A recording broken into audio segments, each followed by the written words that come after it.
Welcome to this week's Whiskey Club update. I'm Barry Chandler and I'm in Ohio today. I just arrived here after a flight from Dublin, so it's been a busy week actually over the last week in the world of Irish whiskey and for our club as well. I just come from Cologne Distillery where I checked on our bottles, our bottling, our whiskey that's sitting there nicely in the cask. I'll talk about that in a second. What else did we do this week? We had our Meet the Maker event. I visited Boan Distillery. I visited the Palace Bar in Dublin, and I'm here in Ohio now for a Festival of Middleton Whiskies that we're hosting next week, where I'll be opening a bottle of Sláinte Distillery Chapter 2 and 11 other whiskies together with Kevin O'Gorman, Master Distiller to Middleton Distillery, blender Dave McCabe, and Deirdre O'Carroll, and also distiller Catherine Condon. They'll all be joining me virtually via Zoom, with 100 plus people joining us in Cleveland for that fundraising event, which is very exciting. So I'm delighted to be back for that. But back to the Whiskey Club. So it's also been a busy week for the Whiskey Club. I visited Cologne Distillery, where Two Stacks have been maturing our whiskey, our 12-year-old single grain whiskey.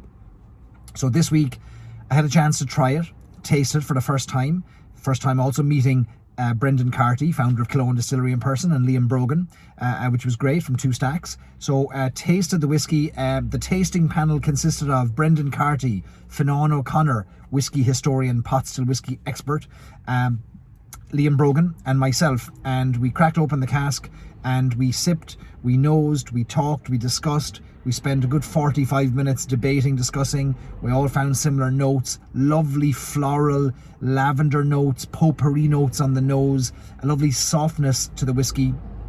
And you might remember that it's resting in a California-style Madeira cask, which California-style Madeira is an interesting category because there's really no category California-style Madeira. Madeira is really kind of a protected term for the island of Madeira, a Portuguese island off the west coast of Africa. And what's interesting about this particular cask is that it's a French oak barrel that is, well, it's about 225 litres. And Madeira we'd expect to impart very rich, dark fruit notes, raisin, juicy, dark, plum maybe. Certainly there's a kind of a thick, syrupy sweetness that we'd expect from a Madeira. I think we all agreed that it's not there yet. Like, it's not fully achieved maybe the benefit of the cask. It spent the first 12 years in a bourbon barrel, and now we're trying to add that final finishing touch. But as it stands right now, it's a lovely whiskey. But I think we all were of the same opinion that let's leave it a few more weeks and let's taste it again to see, can we get some more of that Madeira note, because that fortified wine component is a really beneficial component in my mind, and kind of selfishly it suits my palate as well. I think it'll suit yours. So we're going to leave it a few more weeks and then we're going to see what the crack is with the whiskey. And then we have the challenge of getting that whiskey bottled and brought over to the United States. The bottling is not the challenge, it's getting it to the United States. So we're really struggling with the logistics, the state of the logistics industry at the moment, in terms of shipping, in terms of trucking, in terms of unloading containers and unloading ships. That's going to be our biggest challenge. So if the whiskey is ready before Christmas, what we'll do is we'll bottle it and get it on a ship by the first week or two of the new year. That still means 2, maybe even 3 months before it can get to our retailer in California, believe it or not, due to the current backlog of ships, of trucks, of just a shortage of labour at the ports. So we'll keep you posted on that. In any case, it was a great week to taste it. It's been a great week that we got to taste it, got to try it.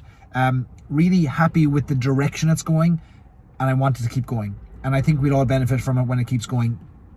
We tasted it at cask strength, which is about 63%. It doesn't taste like a 63% whiskey. It tastes like 45 to 50. But what we'll do is we will taste it a second time in about 3 weeks' time. We'll add drops of water. We'll see what it's like at various strengths. So that's the update on our whiskey bottle. What else do we have to update you on? Oh yes, we had our great first ever quarterly whiskey tasting last week with JJ Corrie, with Louise McGuan, founder of JJ Corrie, with James Doherty, founder of Sleeve League Distillers, and with Graham Cool, Master Distiller of Dingle.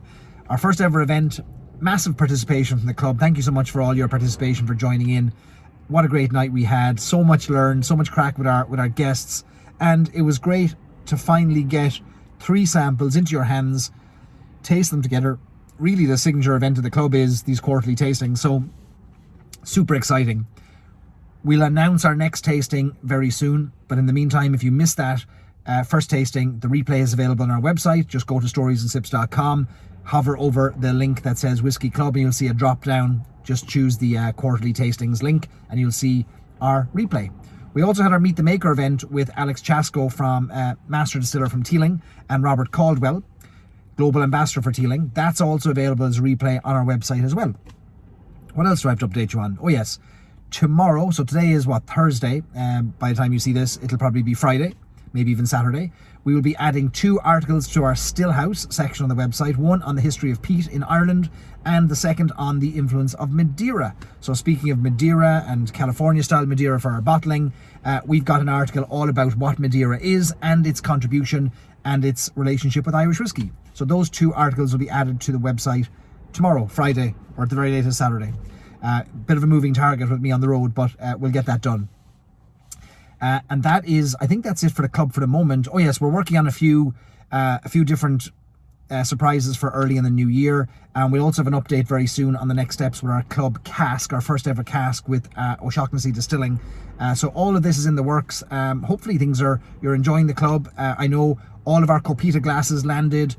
12 of them were waylaid by UPS. We're tracing those down and tracking those down, so you should have heard from me on that if you're still waiting on a Copita glass. So 12 out of 200 went haywire and missing, and so our hearts are broken chasing them down. But logistics, I've never seen logistics and shipping challenges as bad as we have right now. Seems like every industry is just absolutely strained and pushed to the very limit. So we'll bear with everybody as they do their best, no doubt. So really enjoying the club, and thankful for all of you members, and for all of our new members, you're very welcome. We've got lots ahead of us, and lots of great conversations happening at the moment, and I'll drip feed them out to you as we get news of ways that the club is going to be perhaps collaborating with different whiskey brands in Ireland. So more to come on that, so I'll keep you posted next week. In the meantime, enjoy Irish whiskey wherever you can get your hands on it, and yeah, thanks again for all your support, and I'll talk to you next week. Sláinte.